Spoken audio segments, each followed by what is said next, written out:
Okay, welcome back. Video 7, management tip, mindset and microbes. This should be quick today. I always say that, but it never is. Space per calf, it's a huge function. We have animals it's a huge part of driving health. We have animals indoors in any food production system. The amount of space per animal is absolutely huge.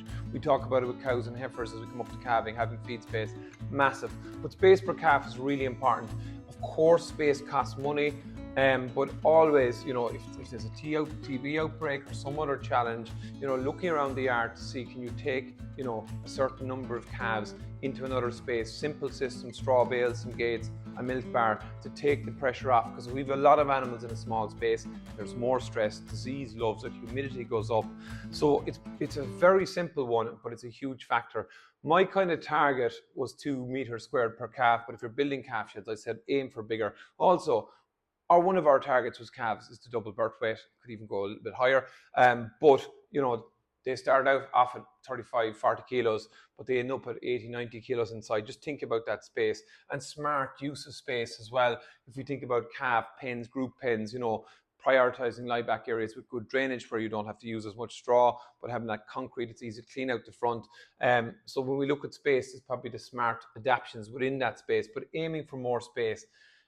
Where we see a lot of disease year on year, calves are jammed into sheds.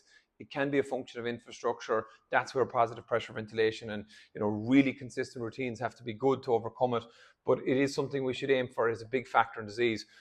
Mindset tip today, I have a little notebook. I didn't always have one. Writing things down, writing tasks down, looking at writing, even getting things out of your head. Sometimes when we have problems or challenges, the very act, and this is not everyone's thing, and I didn't create these videos for everyone, is that when you write things down, it gets out of your head, it gets onto a piece of paper. I'm a huge fan of tasks and prioritizing tasks.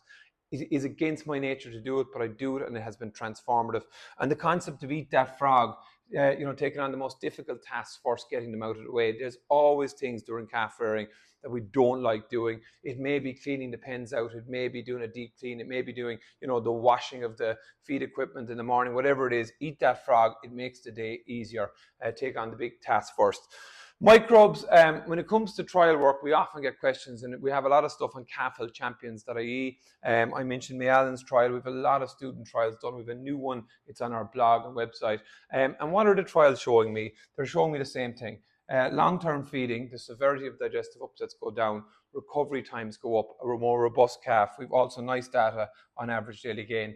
I've done a lot of trial work with the product early on. I haven't done as much myself lately because of the independent trials that have come through, but there's some nice work on both of them. And I suppose most importantly, go to our website, precisionmicrobes.com, listen to what farmers and vets are saying about the product. There's lots of positive feedback, and that's why I'm excited about microbes. Okay, management tip today, simple mindset, write things down, and see you tomorrow, day 18 for the next video.